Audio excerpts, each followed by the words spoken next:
The first question is, the COVID-19 pandemic is impacting Taiwan economic and the rest of the world. So how can pandemic influence the aggregate demand in Taiwan? And I want to explain this question that the aggregate demand curve will shift left because people don't want to go out and buy things they want or even travel around. So the consumption in the country will be decreased. The second question, we will analyze the impact of COVID-19 pandemic on Taiwan economic in the short run and in the long run.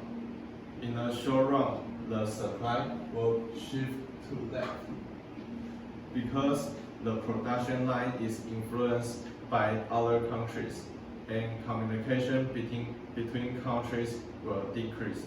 So in the short run, the aggregate supply will shift to left. And in the long run, the aggregate supply curve is vertical, so it will still be the same and reach a balance. The third question is, in theory, what should policymakers in Taiwan do in response to the COVID-19 pandemic? First, the government should decrease the bank reserve ratio and increase the money supply. Also, they should do the business subsidy and tax cut policy in order to help their corporation in their country. The fourth question is, based on your own research, what policies have been already implemented by Taiwanese authorities in response to COVID-19 pandemic? First, the Taiwan authorities have already do the policy that they can give the corporation in Taiwan subsidies. Also, they allow people in Taiwan can pay tax later. So now I will introduce more about the trade war between USA and China. Over the past months, America and China have been trading below through the tariff on goods, and the impact is being felt on industries worldwide. So basically, the US doesn't like that China is growing so fast to set to overtake America as the biggest economy in the world, if it hasn't really been by certain measures. And China and the US are caught in this race of imposing tariffs on each other, so that US slap a high tariff on certain products, then China retaliates. 15% of China's exports went to America. And the Trump administration has been using tariffs or taxes on imported goods to try to force the Chinese to change their trade ways.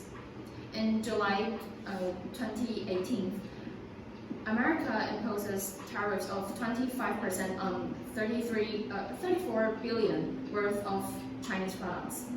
And that almost doubled the average tariff rate on Chinese imports. And it's American firms that have to pay that tax. But with every increase from America, they doubled its average tariff rate. America's has tripled, and the fight has become overtly political because China's tariffs are hitting President Trump's voter base. Because many counties where Trump won in the 2016 election were here in the Great Plains, and these are the counties most affected by the Chinese tariffs. And as things stand now, a ceasefire in the trade war could be near.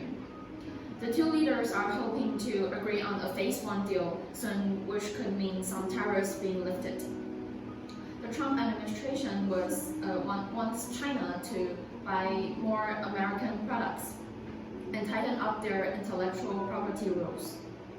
China wants America to go beyond promising no new tariffs and to start removing existing ones. The fog of the trade war is depressing investment spending. And because machinery, equipment, and other capital goods are often imported, weak investment spending is further hurting trade. The IMF now expects that the world economy to expanded by just 3% this year, but in the last year it was 3.6%. And that will be the slowest rate in the decade since the global financial crisis.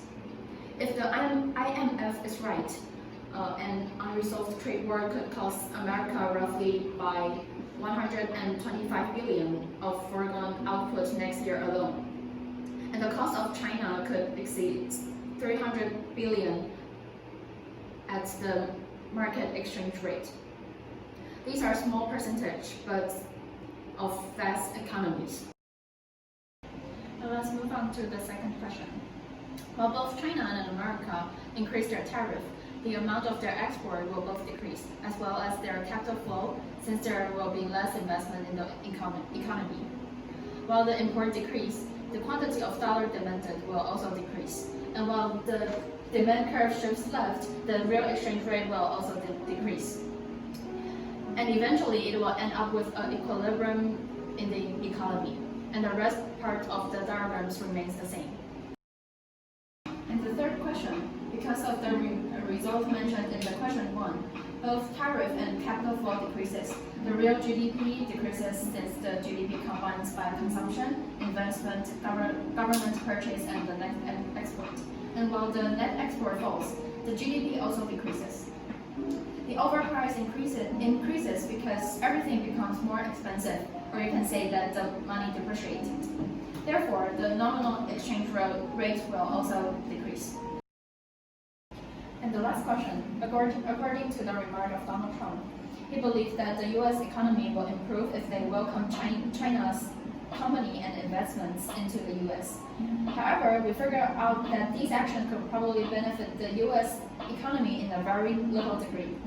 Although at the beginning, the Foxconn were attracted and increased their investment in the U.S., the export of the electronic products increased. But later, the China economy might also conduct another trade strategy on different aspects of the products, and most likely on the advantage products in the USA. This might cause the uncertainty of the delta amount of the Americans' next export. So I'm going to talk about the first question. And the quantitative easing policy and the conventional monetary policy are both aiming to increase money supply in a country, but they apply different means. And first, quantitative easing policy means that government buys bonds from people, so people get money and the money supply increases. And on the other hand, conventional monetary policy means that government decreases interest rate, so local banks can borrow more money from the central bank, and thus the money supply also increases. And the second question, give one historical example to show how Fed respond to a crisis in the USA. So recently, COVID-19 pandemic has created an economic crisis throughout the world, and in response, Fed decreased the interest rate.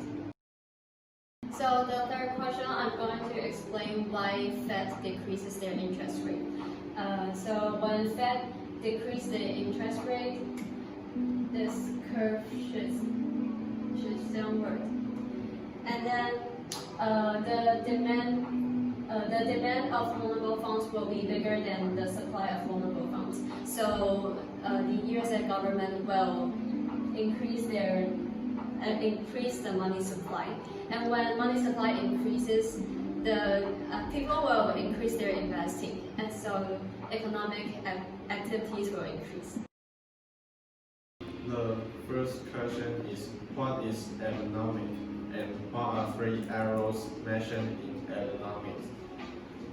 Economic is from Albert economic, and the Prime Minister of Japan implemented this policy in order to save Japanese economy from the long-lasting recession.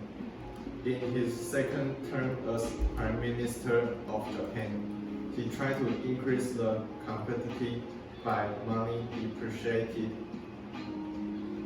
Also, so the economic was also setting the inflation targeting.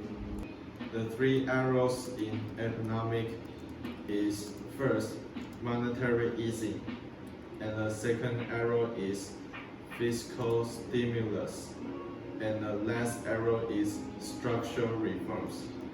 These three policies is the three arrows in economics.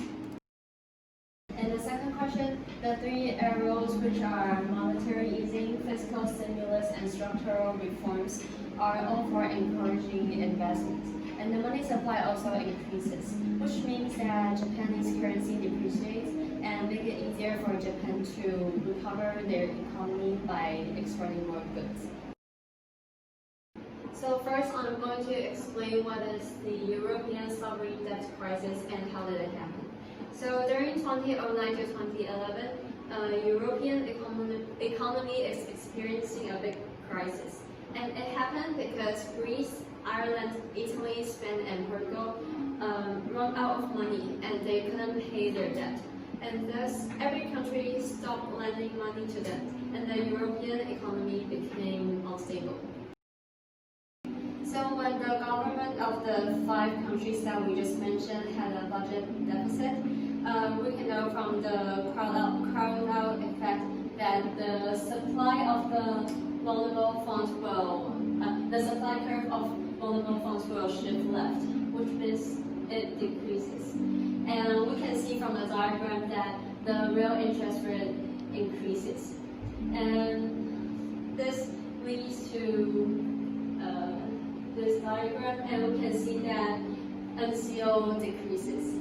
And thus, the supply curve of foreign currency also decreases, and the real exchange rate increases. And when real exchange rate increases, it means that their currency has